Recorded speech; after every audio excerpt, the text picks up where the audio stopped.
Добрый день, уважаемая комиссия. Меня зовут Максим Станислав, ученик 6 В класса Улицкой средней общеобразовательной школы номер 1 именем Гаврила Иосифовича Черяева. Тема моего доклада — интернет в жизни моих ровесников. Научный руководитель Максимова Рада Андреевна. Сегодня интернет охватывает важную часть жизни подростков, в том числе их учебу, развлечения, социальную активность. Подростки, учитывая их малый опыт, а также особенности подросткового периода, могут подвергнуться опасностям интернета.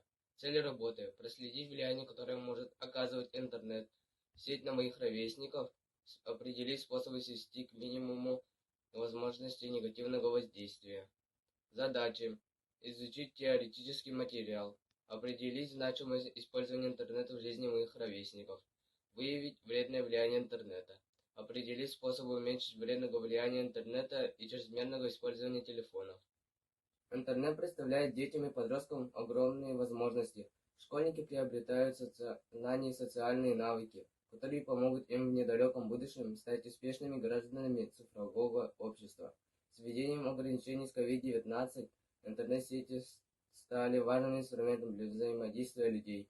Сейчас через интернет у нас онлайн-уроки, отправляем домашние задания, заказываем такси, делаем покупки. Интернет — это уже наша повседневность. Для исследования своей работы я провел онлайн-опрос «Интернет нашей жизни» с помощью Google формы.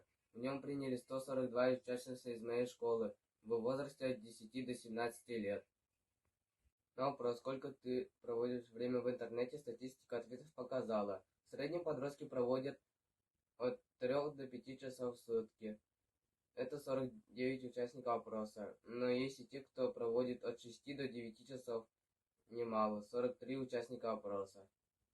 Ответы на вопрос, чем часто занимаешься в сети интернет, показало: онлайн-игры, социальные сети, просмотр фильмов — основная причина, по которой подростки проводят много времени в интернете. Основу безопасного поведения интернет-сети ответили, что знают 99 опрошенных из 142, но только 22 написали именно какие правила. Это говорит о том, что школьники не знают правила поведения в интернет-сети. Для изучения своей темы, чтобы услышать мнение взрослых и сравнить с тем, что написано в интернете, побеседовал с методистом нашей школы Максимовой Рады Андреевны и узнал, что социальные сети смазывают границы реальности, заменяют реальные социальные отношения на виртуальные. Недостоверность информации, отсутствие реальных эмоций — одним из факторов риска является фактор возрастания.